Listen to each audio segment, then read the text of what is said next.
Jadi mulane ana kanca-kanca walah ngono kok diperdebatno. Ini serius iki. Rada seneng aku sudah sitok. Ada berapa hal yang akan kita bahas pada pertemuan sore hari ini? Ada dua. Satu membahas tentang mubahalah. Yang kedua membahas tentang instruksi pengurus besar Nahdlatul Ulama. Saudaraku yang budiman, dimanapun berada, semoga sehat ya. Tolong difahami dan tolong dengarkan dengan baik-baik. Membahas tentang mubahalah tentu tidak pernah lepas dari surah Ali Imran ayat 61 dan juga ayat 62. Di situ dijelaskan oleh Allah dengan kalimat yang indah, A'udzubillahi minasyaitonirrajim. Faman hajjaka fihi min ba'di ma ja'aka minal ilmi fakul ta'alau nad'u abna'ana wa abna'akum wa nisa'ana wa nisa'akum wa anfusana wa anfusakum thumma nabtahil fanaj'al la'natallahi 'alal kadzibin. Saudaraku yang budiman, yang dirahmati oleh Allah, ayat tersebut itu tidak berhenti sampai di situ. Diteruskan dengan ayat 62 yang berbunyi, Inna hadza lahuwal qasasul haqq wa ma min ilahi illallah wa innallaha lahuwal azizul hakim. Bermubahalah itu mesti didukung dengan bayinah, setidaknya ada saksi. Kalau tidak ada bukti. Ini pemahaman dari Ali Imran ayat 61. Rasulullah percaya diri untuk mengajak siapapun dengan bermubahalah itu karena diperintahkan oleh Allah dengan dukungan yang kuat. Ayat 61. Ayat 62 menjelaskan sesuatu yang hak itu mesti dibela, walaupun harus bersumpah bermubahalah sekalipun.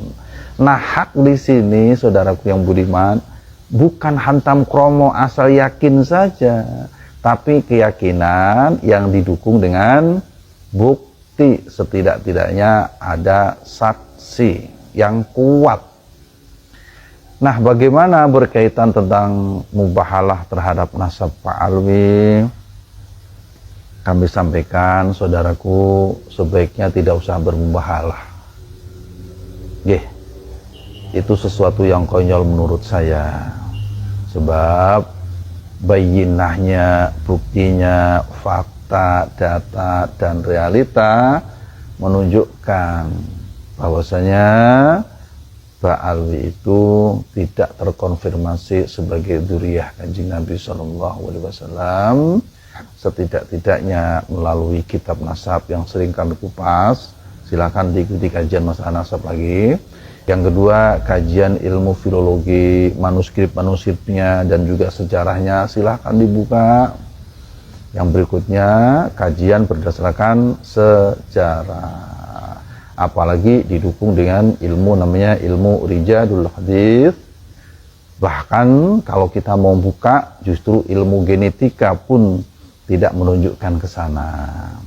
Kalau Anda kurang meyakini tentang ilmu genetika atau DNA, nggak apa-apa. Setidak-tidaknya masih ada beberapa alasan yang kuat. Paham nggih?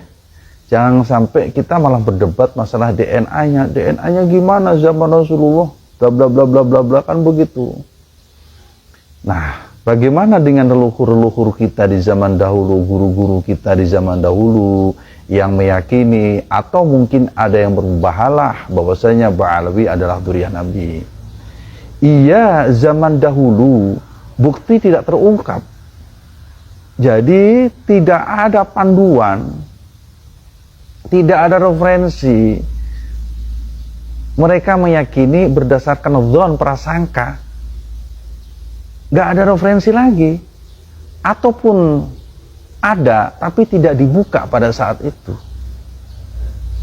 Andai ada yang bermubahalah yang seperti zaman dahulu, ya monggo. Karena tidak ada perbandingan. Paham ya? Nah, kalau sekarang, semenjak terbukanya kitab-kitab nasab, di medsos dibahas tentang kitab Rijalul Hadits, dibahas tentang ilmu filologi, bahkan terakhir tentang ilmu DNA. Apa yang mesti dimubahalahkan lagi? Bisa dipahami nggih? Jadi maksud kami di sini adalah jika Anda meyakini memang Pak Alawi itu memang benar tuh ya Nabi, ya monggo, tapi nggak usah pakai mubahalah. Paham nggih? Supaya tidak sia-sia. Terima kasih. Nah, saudaraku yang budiman, sekarang berkaitan tentang pertanyaan yang kedua, yakni pertanyaan tentang instruksi pengurus besar Nahdlatul Ulama. Saya bacakan ya. Ini pengurus besar Nahdlatul Ulama, Jalan Keramat Raya sekian-sekian. Nomornya 3975/PB.01/sekian-sekian 2025. Lampiran strip perihal instruksi. Yang terhormat pengurus wilayah Nahdlatul Ulama se-Indonesia. Yang kedua pengurus cabang Nahdlatul Ulama se-Indonesia. Yang ketiga pengurus cabang istimewa Nahdlatul Ulama. Yang keempat pimpinan pusat badan otonom Nahdlatul Ulama di tempat. Assalamualaikum warahmatullahi wabarakatuh. Teriring doa serta salam, semoga Allah Subhanahu wa Ta'ala senantiasa memberikan bimbingan dan pertolongan kepada kita. Amin. Menyikapi perkembangan silang pendapat tentang isu nasab yang terus bergulir di tengah masyarakat, sebagaimana tampak dari berbagai sikap dan tindakan pihak yang saling berbeda pendapat, pengurus besar Nahdlatul Ulama dalam kurung PBNU menyampaikan instruksi sebagai berikut. 1. Tolong diperhatikan nih, nanti kita bahas di sini.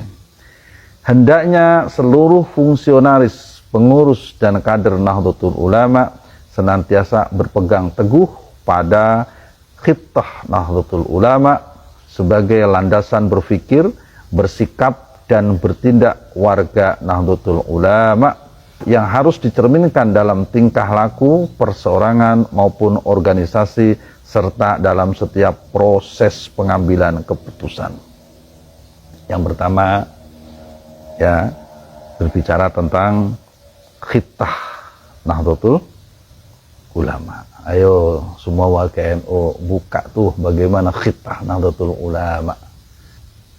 Yang kedua, hendaknya perbedaan pendapat yang terjadi dapat disikapi dengan bijaksana, penuh kearifan, dan menghindari semangat permusuhan, serta tetap mengedepankan adab dan menjunjung tinggi ilmu, pengetahuan, serta ahli-ahlinya. Ini bagus ini. Instruksi yang nomor 2 ini. Ayo monggo, seluruh pengurus Nahdlatul Ulama, baik di tingkat atas maupun sampai di bawah, ayo buka kitab-kitab kalian semuanya. Ya, karena memang untuk mensikapi perbedaan, menghindari permusuhan, itu memang ya harus dikedepankan adalah adab dan menjunjung tinggi ilmu, pengetahuan serta ahli-ahlinya. Yang ketiga, setiap fungsionaris, pengurus dan kader Nahdlatul Ulama berkewajiban menjaga dan menegakkan hak, martabat segenap warga tanpa kecuali. Titik. Nahdlatul Ulama tidak dapat mentolerir sikap, perilaku, dan ucapan siapapun dari pihak manapun yang menyimpang dari nilai-nilai syariat, adab, serta persatuan kesatuan bangsa, lebih-lebih dengan menyalahgunakan kemuliaan Rasulullah Shallallahu Alaihi Wasallam. Ini bagus ini, poin ini bagus sekali. Ulangi lagi ya, garis terakhir. Lebih-lebih dengan menyalahgunakan kemuliaan Rasulullah Sallallahu Alaihi Wasallam. Tolong perhatikan warga NU nih, instruksi ini.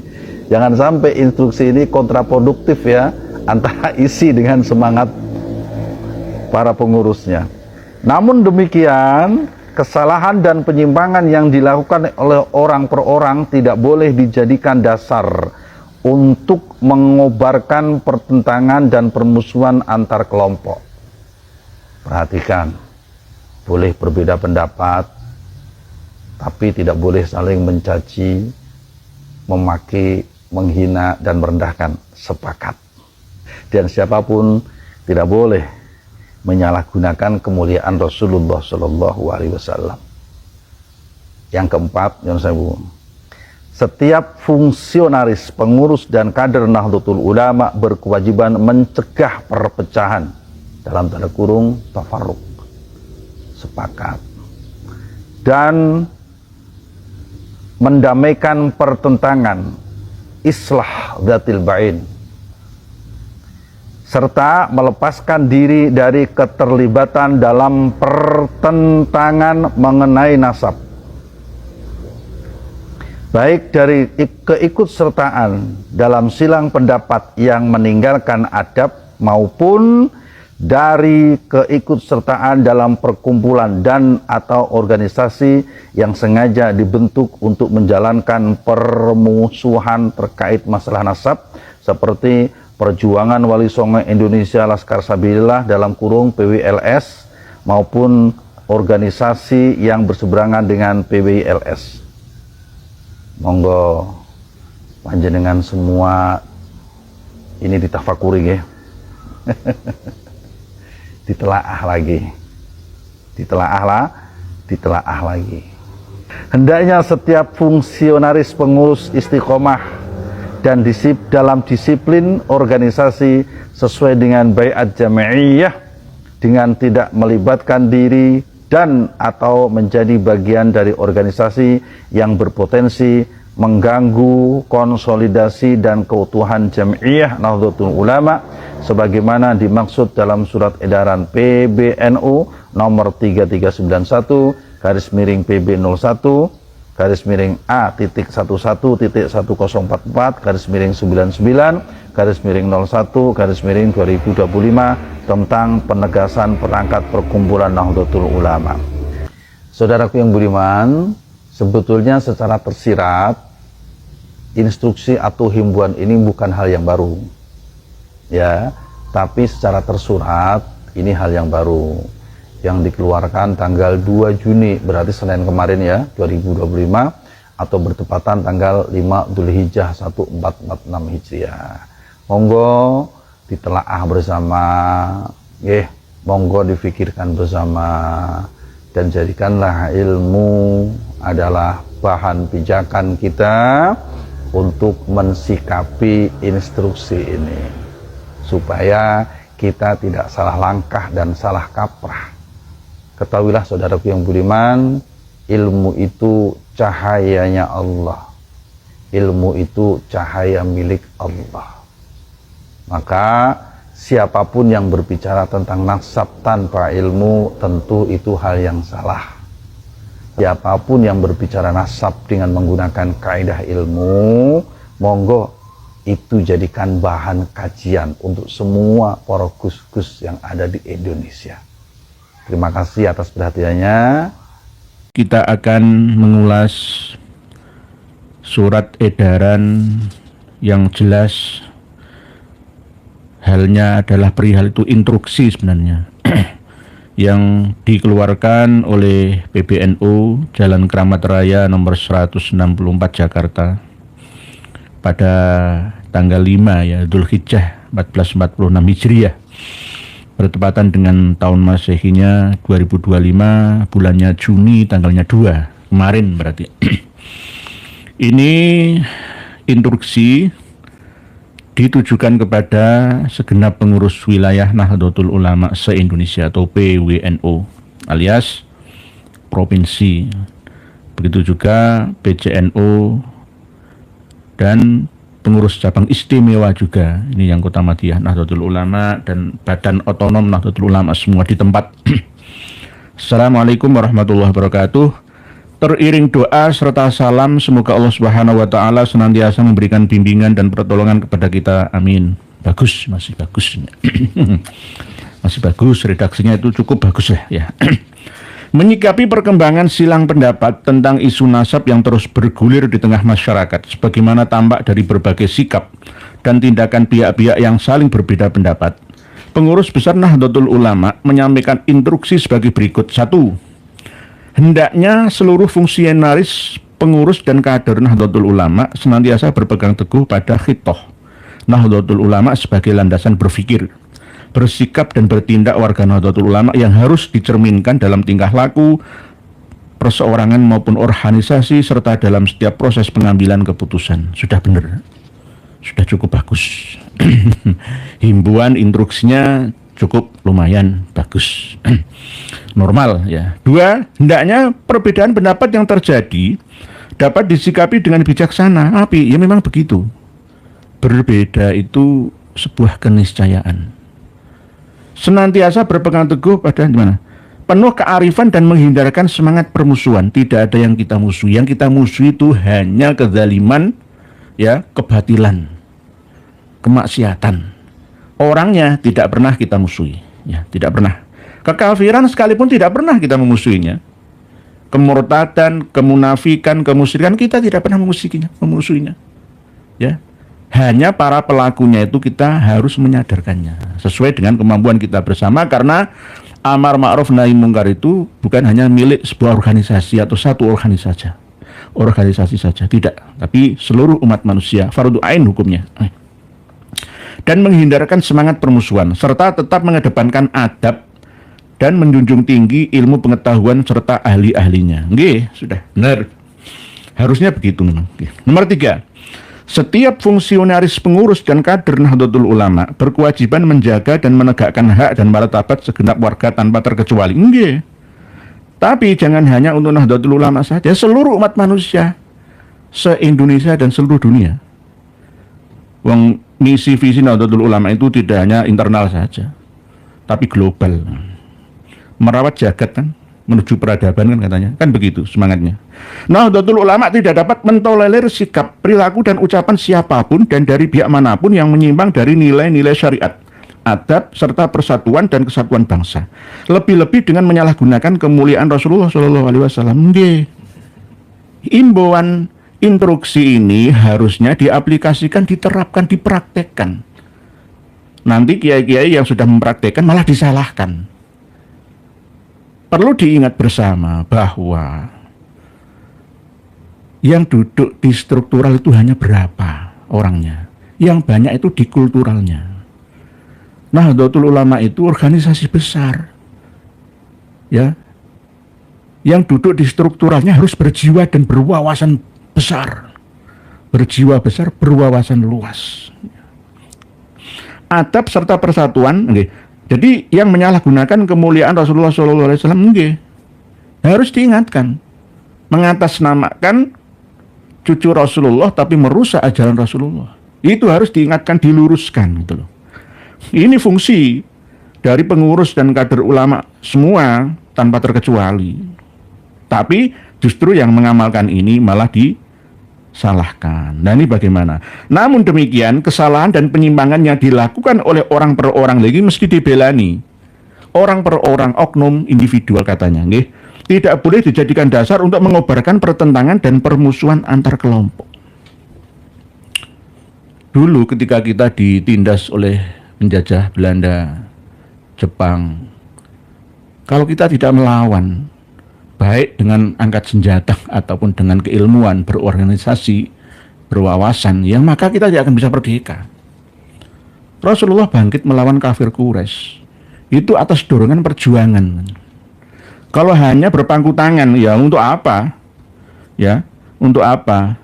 Hidup ini harus bernilai perjuangan demi kemanfaatan untuk seluruh umat, ya. Manusia semuanya, tidak ada manusia tapi rahmatan lil alamin semua. Ini jadi tidak ada yang namanya mengobarkan permusuhan atau pertentangan. Kalau permusuhan bahasa alusnya itu bukan musuhan, tapi diskusi, ya, perdebatan yang mengandung nilai peradaban. Jadi keilmuan dan wawasan yang dikedepankan. Tapi malah tanggapannya malah justru dianggap sebagai sebuah permusuhan antar kelompok. Nah ini namanya kurang bijaksana dalam menulis instruksi edaran ini kepada seluruh anggota organisasi Nahdlatul Ulama. Begitu nggih. Sekarang nomor 4 poinnya. Ini yang paling penting itu nomor 4. Setiap fungsionaris pengurus dan kader Nahdlatul Ulama berkewajiban mencegah perpecahan atau tafarruq. Mencegah perpecahan. Bersatu padu dalam kezalimankah? NU mau dirubah sejarahnya, kita harus bersatu dengan perubah yang merusak NU kita. Saya tadi siang sudah menghubungi Ketua PBNU, Romo Kiai Haji Yahya Khalil Stakuf, tapi belum ada balasan. Karena ini poin yang keempat ini apakah benar dan sudah dipikirkan matang-matang gitu. Ini akan menyangkut nama besar organisasi besar. Saya selalu mencintai dan sangat mencintai Nahdlatul Ulama. Sebelum saya lahir, saya itu sudah NU. Tidak boleh Nahdlatul Ulama itu dimiliki oleh orang per orang. Kalau mau merubah arah kemaslahatan organisasi yang tidak sesuai dengan tujuan awalnya, orang-orangnya saja yang harus disingkirkan, bukan NU-nya. Bersihkan masjidnya, pondoknya, musolanya, jangan dirobohkan masjidnya dan musolanya. Bersihkan dari orang-orang yang mengotori masjid dan musola itu. Ini analoginya. Setiap fungsionaris pengurus dan kader Nahdlatul Ulama, saya itu setiap ceramah yang awal itu banser ya. Banser itu tugasnya mengawal kiai-kiai NU. Tidak harus kiai NU yang mengurusi MWC, PC, PW, PB, NU saja, tidak. Tidak. Lawang gereja saja dikawal kok, dijaga oleh banser kok. Masa kiai-kiai NU seperti saya nggak dikawal, kan ya berlalu. Kan begitu. Oke. Jadi terus mau dilarang, loh bagaimana dilarang? PWILS itu anak kandungnya NU walaupun tidak diakui secara resmi menjadi banomnya. Kulturnya itu kultur NU. Bahkan sanggup bekerja sama dengan NU, bekerja sama dengan pemerintah, karena misi-misi visinya sama, tidak ada bedanya, tidak ada bedanya. Bedanya ada apa? PWLS melarat, itu aja.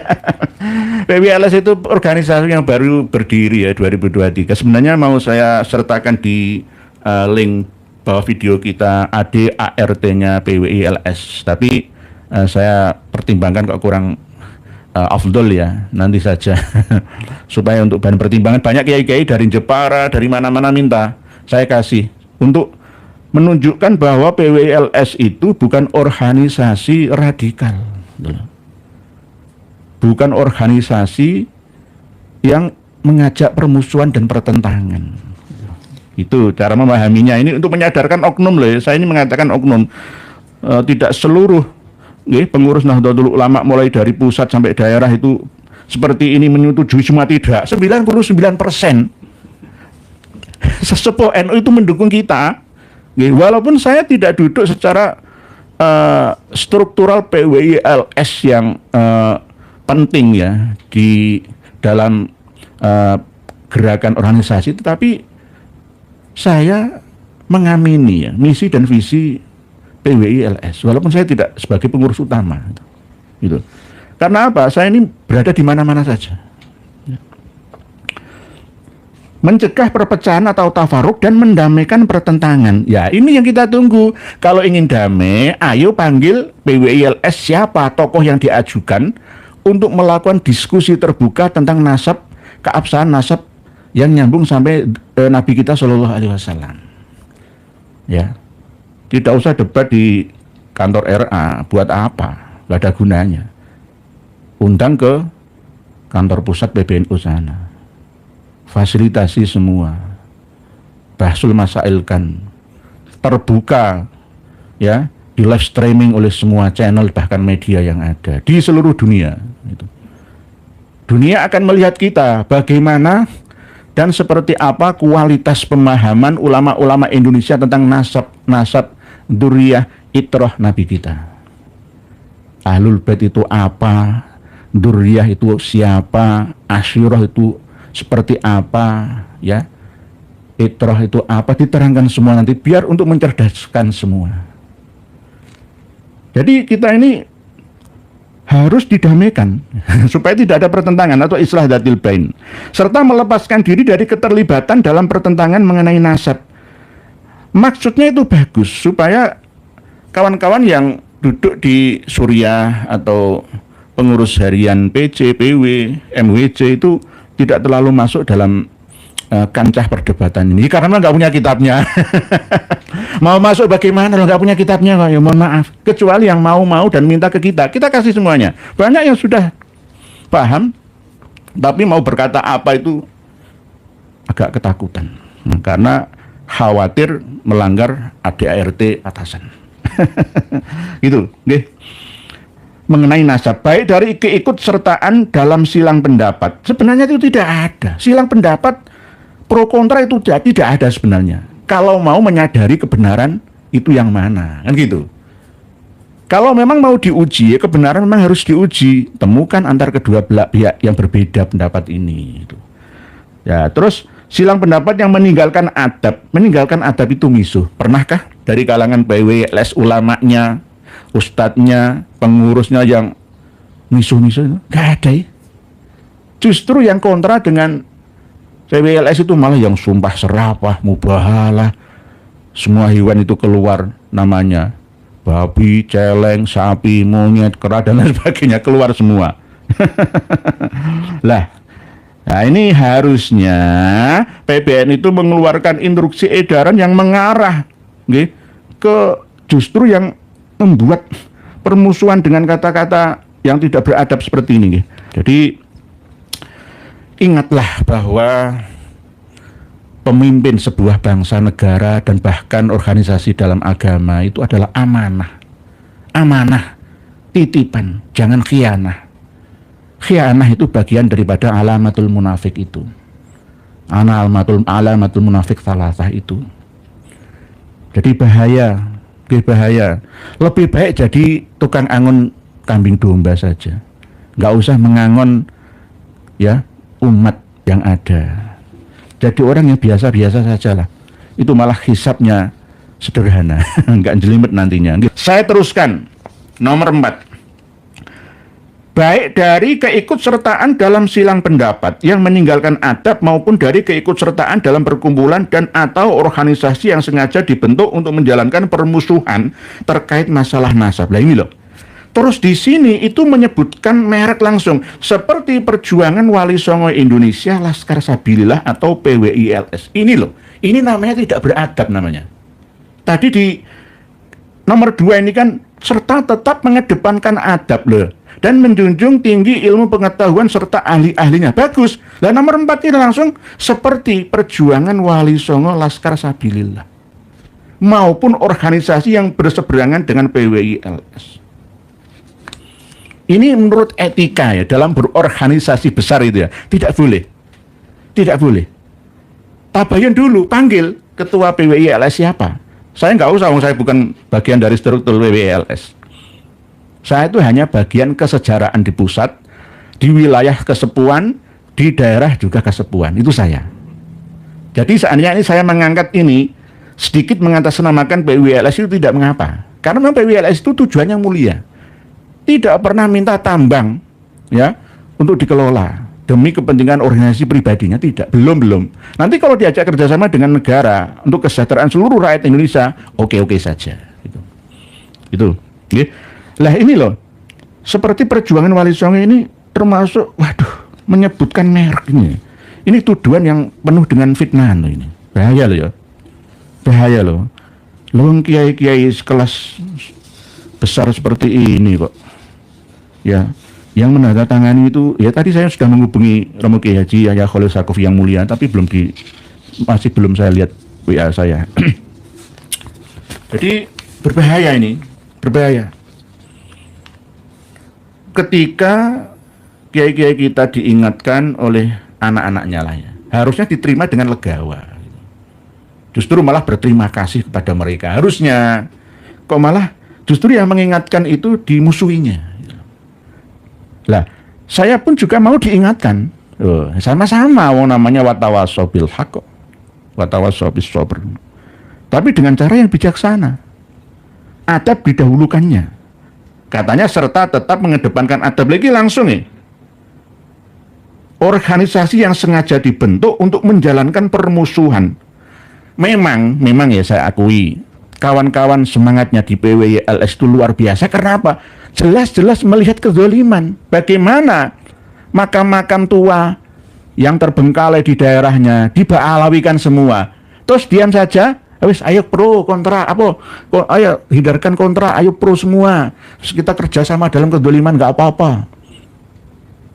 Coba bagaimana? Tidak hanya itu, ya. Ketika kita mengingatkan secara ilmu tentang amaliyah khurafah yang disandarkan ke karomah oleh Habaib Alawi, kita diserang, dipersekusi, ya, diancam bunuh, dihancurkan reputasi, dijatuhkan harga dirinya. Kita tidak melawan secara fisik, tetapi melawan secara mengingatkan, menyadarkan. Dan alhamdulillah banyak yang sadar.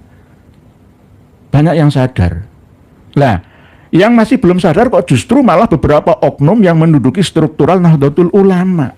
Yang di atas saja, yang di bawah itu 99%, dulu 90%, sekarang 99%. Mendukung perjuangan PWYLS. Karena apa? PWYLS juga niatnya tuh bagus, membela bangsa dan negara dan bahkan agama. Saran saja, ulama pimpinan PWYLS harus bertemu dengan ulama PBNU agar menjernihkan yang masih keruh dan semoga bersinergi agar tercipta kemaslahatan umat. Insya Allah nanti kami akan komunikasi dengan Gus Abbas. Saya intens komunikasi dengan beliau-beliaunya. Walaupun saya ini orang ya serendahan lah, apa, tapi saya masih digubris lah ya. Gus Abbas juga sering minta kitab ke saya dan bareng-bareng ngaji bersama. Nggak ada yang lebih unggul sama-sama. Jadi nanti akan kami komunikasikan juga. Nanti akan ada tindakan apa. Tidak akan memproses ke jalur hukum. Enggak. Lu Bapak Edi kok dilawan. Itu bagaimana? Enggak. Hanya menyadarkan. Nanti kalau dibiarkan terus, ya dianggap benar temenan. Bapak PWLS itu mengangkat tema permusuhan. Ya, mengadu domba, pemecah belahan. Gitu. Nggih. Jadi yang tanda tangan di sini itu semua kiai-kiai saya. Romo Kiai Haji Miftahul Akhyar ya kiai saya, Kiai Haji Ahmad Sayyid Tasrori itu ya kiai saya, Kiai Haji Yahya Khalil Saqaf ya saya, orang NU kok.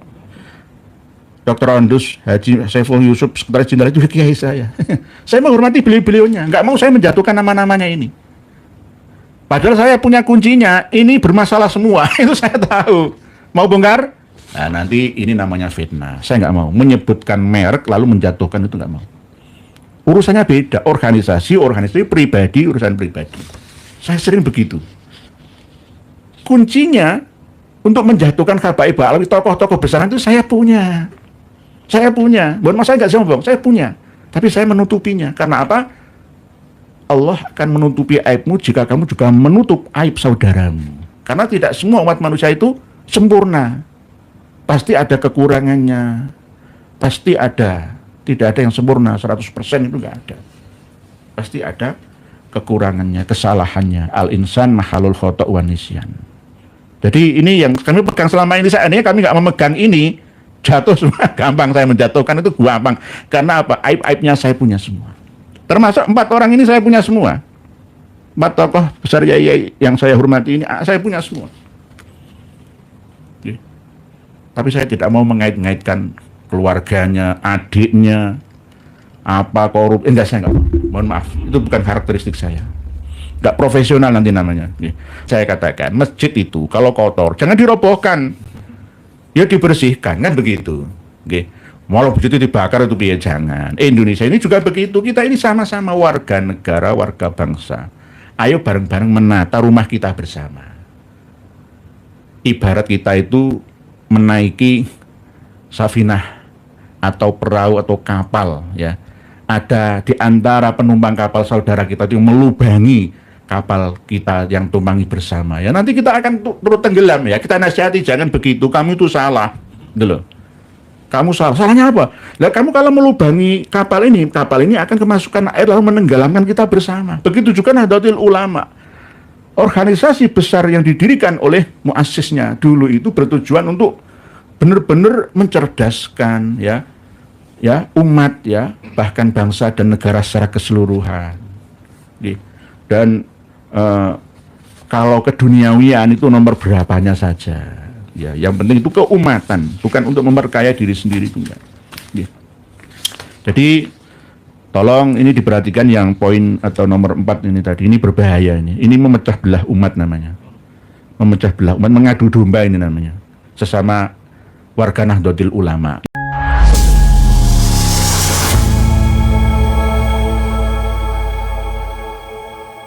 Itulah tadi pembahasan tentang mubahalah yang semerta-merta kita tidak menganggap mubahalah sebagai main-main. Dampaknya sangat besar pada diri kita sendiri. Serta tadi kita sudah dengar bersama ulasan surat edaran dari PBNU yang dibahas oleh Kiai Nur Ihya. Bagaimana menurut pendapat teman-teman semua? Silakan lanjut di kolom komentar. Terima kasih selalu support Arman Al-Fatih. Kita jumpa lagi di video selanjutnya. Assalamualaikum warahmatullahi wabarakatuh.